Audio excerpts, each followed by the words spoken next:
जानकी जीवन स्मरण जय जय राम पार्वती पते हर हर महादेव पुंडलीक वरदा हरि विठ्ठल श्री अनंत कोटी ब्रह्मांड नायक राजाधिराज सच्चिदानंद सद्गुरु श्री ब्रह्म चैतन्य महाराज की जय। श्री महाराजांच्या सेवेमध्ये दासबोध बघत असताना आपण त्यातील सत्वगुणाचं लक्षण बघतोय। दशक 2 समास 7 सत्वगुण लक्षण। या लक्षणांना परवा सुरुवात झाली। सुरुवातीलाच समर्थ रामदासांनी सांगितलं की हा सत्वगुण भजनाचा योगियांचा आधार आहे, आपल्याला भगवत भक्तीच्या मार्गावरती आणून सोडतो आणि सायुज्य मुक्ती देववतो। हा सगळा विषय बघत असताना काल आपण बघितलं की माणसाच्या अंतरात झालेले बदल बाहेर परावर्तित होतात। जसं की एखादा माणूस मनाने अत्यंत निर्मळ असेल, चित्त त्याचे शांत असेल, तर त्याच्या देहबोलीतून त्याच्या डोळ्यांमधून ते दिसून येते। अशा व्यक्तीची वाणी सुद्धा मधुर असते। समर्थ म्हणतात, तो स्वच्छ राहतो, नीटनेटका राहतो आणि स्नान संध्या अगदी नियमितपणाने करतो आणि हा सत्वगुण आहे। समर्थांना मुळात हे सांगायचं आहे की शरीर वस्त्र सोज्वळ असणं हा एक बाह्यगुण असला तरी आतमध्ये निर्मळता असल्यामुळे तो प्रगट होतो आणि ही निर्मळता सत्वगुणामुळे येते। समर्थ पुढे म्हणतात, येजन आणि याजन, आधेन आणि अध्यापन, स्वये करी दान पुण्य तो सत्वगुण। निरूपणाची आवडी, जया हरिकथेची गोडी, क्रिया पालटे रोकडी तो सत्वगुण।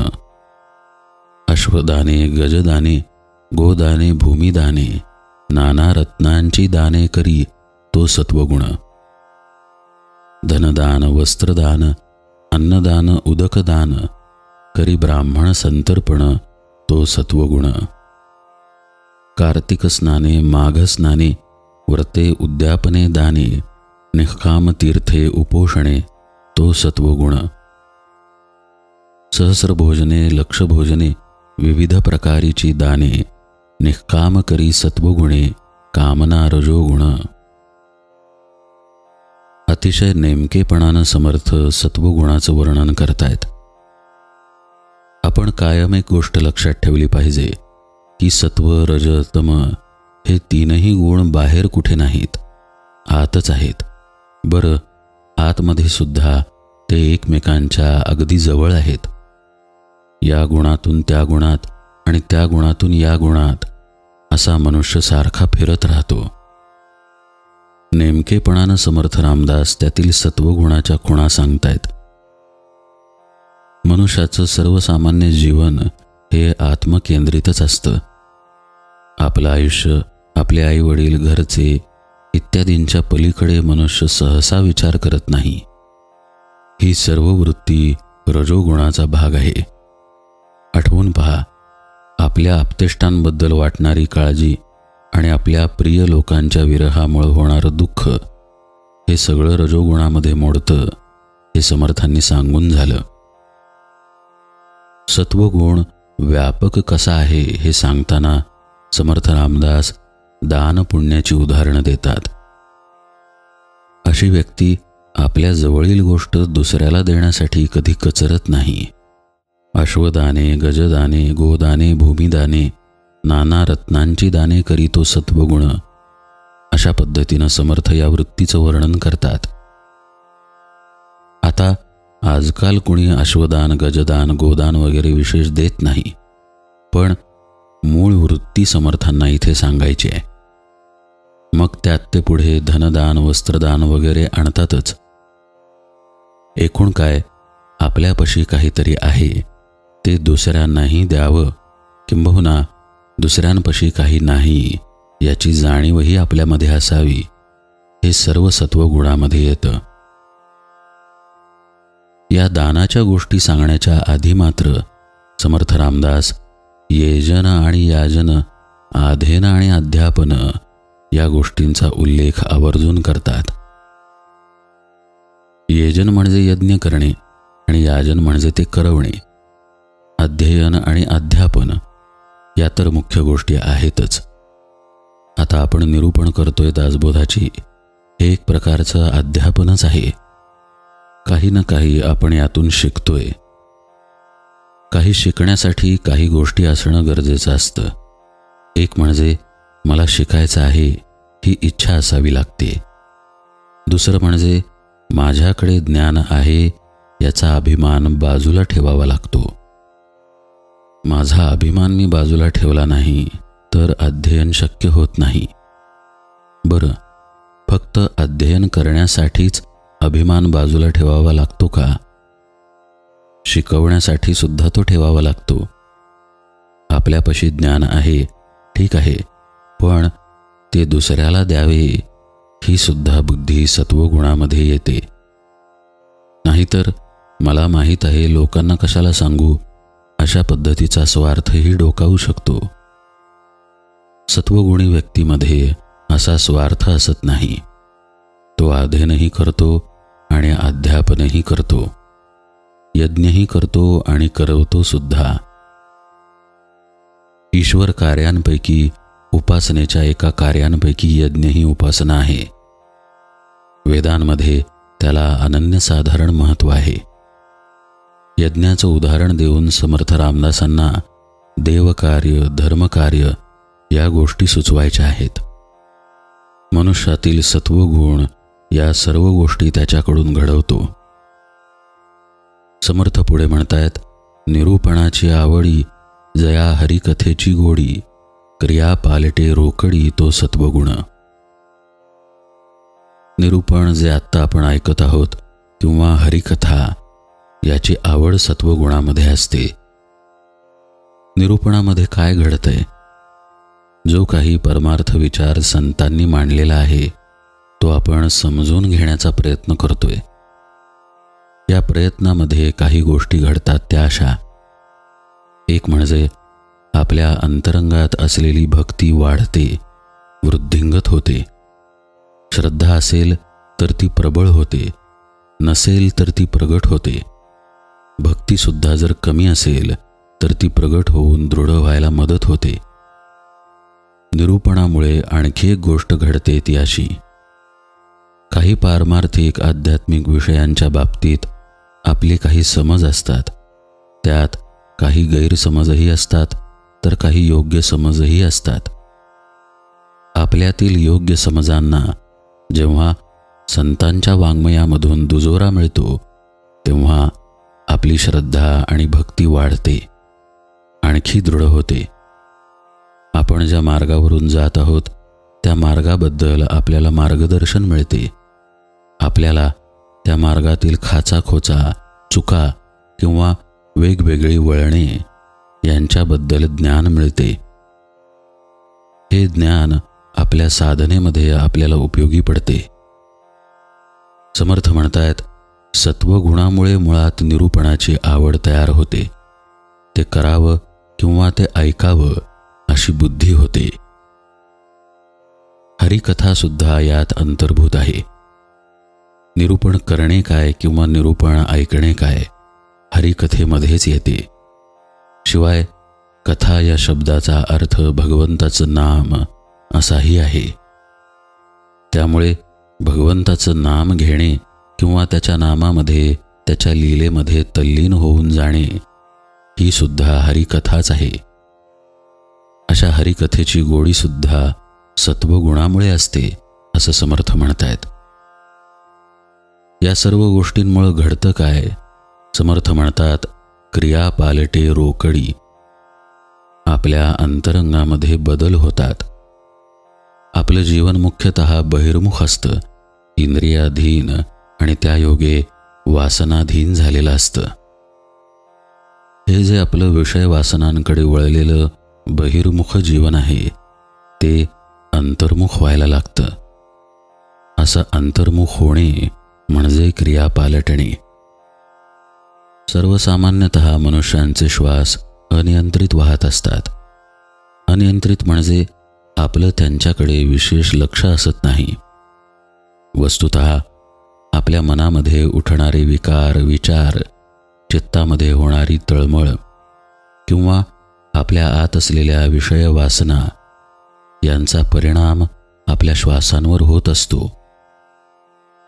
निरूपणामुळे, हरिकथेमुळे, भगवत भजनामुळे आणि उपासनेमुळे साधक जसजसा अंतर्मुख व्हायला लागतो तसतसे त्याचे श्वास सूक्ष्म आणि संथ व्हायला लागतात.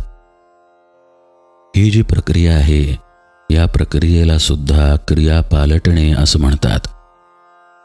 आधी कुठली क्रिया होती? किडा आणि पिंगळा वासनेच्या अंगानं वाहत होत्या. आता त्या शांत झाल्या, अंतर्मुख झाल्या. साधना जर आणखी वाढली तर गुरुकृपेने किडा आणि पिंगळा नाड्यांचा लोप होतो आणि आपले प्राण सुषुम्नेतून वाहायला लागतात. असं घडणं म्हणजे क्रिया पालटणं, आधी असलेल्या क्रियेमध्ये बदल होणं. समर्थ म्हणतायत, हे सर्व सत्वगुणामुळे घडून येतं. अगदी साधा तर्क आपण लावूया. रजोगुणाच्या वर्णनात काय आलं? काळजी, चिंता, दुःख या गोष्टी रजोगुणामध्ये आल्या. तमोगुणाच्या वर्णनात काय आलं? दुसऱ्याचं वाईट व्हावं, दुसऱ्याला मारावं, संतापाचा अतिरेक वगैरे वगैरे. आता आपल्या श्वासांच्या गतीकडे जर आपण बघितलं तर जेव्हा आपण अगदी शांत असतो, मनामध्ये कमीत कमी विचार असतात, त्यावेळी आपले श्वासही संथ वाहत असतात. पण ज्यावेळी आपण आतून अस्वस्थ असतो, आपलं मन व्यग्र असतं किंवा कुठली भीती, काळजी आपल्या आत असते किंवा आपल्याला राग आलेला असतो, त्यावेळी आपले श्वास वेगाने वाहायला लागतात. हृदयाची गतीसुद्धा बदलते. याचं एक उदाहरण म्हणजे समजा स्टेजवरती आपल्याला जाऊन काहीतरी करायचं आहे, गाणं म्हणायचं असेल किंवा काही लोकांसमोर भाषण द्यायचं असेल वगैरे, तर काही लोकांना धडधडायला लागते, श्वासाची गती वाढते, अस्वस्थता येते. आता या अस्वस्थतेच्या मागे असणारे जे गुण आहेत ते सर्व रजोगुण आणि तमोगुणामध्ये मोडतात, हे तर उघड आहे. आणि आपण शांत असतानाची आंतरिक स्थिती जी आहे त्याचं वर्णन सत्वगुणामध्ये मोडतं. साहजिकच सत्वगुणामुळे क्रिया पालटते. अनियंत्रित असलेले श्वास नियंत्रित होतात, अशांत असलेले शांत होतात, अंतर्मुख होतात.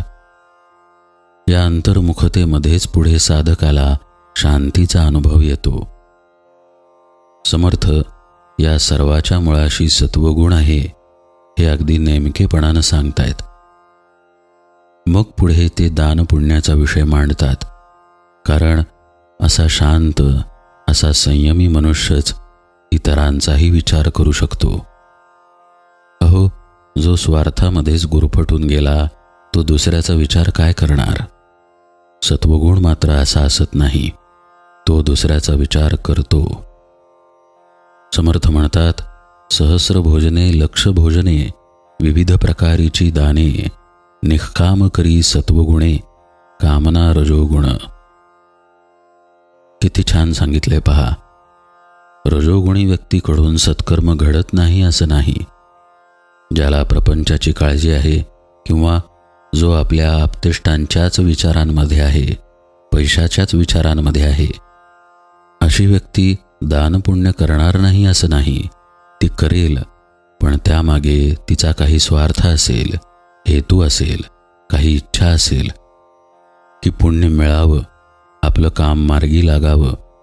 मी 4 रुपये देतोय ना, तर 10 रुपये पदरात पडावेत वगैरे वगैरे. जो हेतू विरहित हे कर्म करतो तो सत्वगुण आणि जो कामना ठेवून करतो तो रजोगुण. असा स्पष्ट भेद समर्थांनी इथं प्रगट केला. म्हटलं नाही का, हे 2 गुण अत्यंत जवळचे आहेत, रजोगुण आणि सत्वगुण. एकातील एक गोष्ट एकामध्ये आहे, पण त्यामध्ये सूक्ष्म फरक आहेत. समर्थ पुढे म्हणतायत, तीर्थी अर्पी जो अग्रारे बांधे वापी सरोवरे बांधे देवाळे शिखरे तो सत्वगुण. देवद्वारी पडशाळा पायरिया दीपमाळा, वृंदावने पार पिंपळा, बांधे तो सत्वगुण. लावी वने उपवने, पुष्पवाटिका जीवने, निववी तापस्यांची मने, तो सत्वगुण. संध्या मठ आणि भुयेरी, पायरिया नदी तीरी, भांडारगृहे देवद्वारी, बांधे तो सत्वगुण. नाना देवांची जे स्थाने, तेथे नंदादीप घालणे, वाहे अलंकार भूषणे, तो सत्वगुण. जेंगट मृदांग टाळ, दमामे नगारे काहळ, नाना वाद्यांचे कल्लोळ, सुस्वराधिक. कशी कशी सत्कर्मे सत्वगुण हातून घडवून आणतो याचं वर्णन समर्थ करतायत. पण निष्काम करी सत्वगुणे ही गोष्ट अत्यंत महत्त्वाची आहे. तो सगळं काही करेल. तीर्थक्षेत्राच्या ठिकाणी विहिरी बांधेल, सरोवरे बांधेल, देवळे बांधून त्यांची शिखरे बांधेल, धर्मशाळा बांधेल, दीपमाळा बांधेल, तुळशी वृंदावने, पिंपळाला पार, वने उपवने, पुष्पवाटिका निर्माण करेल. पण त्यामध्ये कामना ठेवणार नाही, काही इच्छा ठेवणार नाही. जर इच्छा त्यामध्ये असेल तर तो रजोगुण समजायला हरकत नाही. इच्छा आपण काही देतोय किंवा करतोय तर आपल्याला पुण्य मिळेल आणि आपल्यालाही काही मिळेल या प्रकारची तर झालीच. पण आपण काहीतरी चांगलं करतोय तर आपल्याबद्दलही चांगलंच होईल असा सूक्ष्म विचार सुद्धा मनात असणं रजोगुणच आहे. समर्थ जाता जाता फक्त व्यक्तींबद्दल न बोलता स्थानाबद्दलही बोलतायत पहा. जेंगट मृदांग टाळ, नवामे नगारे काहळ, नाना वाद्यांचे कल्लोळ, सुस्वराधिक. झेंगट मृदुंग टाळ सुस्वर पद्धतीनं जर वाद्यांचा कल्लोळ असेल तर तो सत्वगुण होय. पंढरपूरची वारीच डोळ्यांसमोर आली. पांडुरंगाची आस ठेवून चालत जाणारे वारकरी हे सत्वगुणाचंच प्रतीक आहे. समर्थ पुढे म्हणतात, नाना सामग्री सुंदर, देवाळी घाली नर, हरिभजनी जो तत्पर, तो सत्वगुण. छत्रे आणि सुखासने, दिंड्या पताका निशाणे, वाहे चामरे सूर्यापाने, तो सत्वगुण. वृंदावने तुळशीवने, रंगमाळा समार्जने, ऐसी प्रीती घेतली मने, तो सत्वगुण. सुंदरे नाना उपकरणे, मंडप चांदवे आसने, देवाळी समर्पणे, तो सत्वगुण. देवकारणे खाद्य, नाना प्रकारी नैवेद्य, अर्पून फळे अर्पी सद्य, तो सत्वगुण. ऐसी भक्तीची आवडी, नीच दास्यत्वाची गोडी, स्वये देवद्वार झाडी, तो सत्वगुण. अतिशय रसाळ पद्धतीनं सत्वगुण समर्थ सांगतायत. काय करतो असा मनुष्य? अनेक प्रकारची सुंदर सामग्री देवालयाला अर्पण करतो, हरिभजनामध्ये तत्पर असतो. छत्रे, पालख्या, दिंड्या, पताका, ध्वज, चामर वगैरे देवास वाहतो, अर्पण करतो.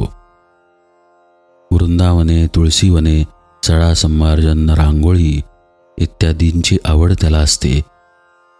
नाना उपकरणांनी, मंडपांनी, चांदव्यांनी देवालय सजवतो. देवासाठी नाना प्रकारचे खाद्यपदार्थ, नैवेद्य, फळे वगैरे अर्पण करतो.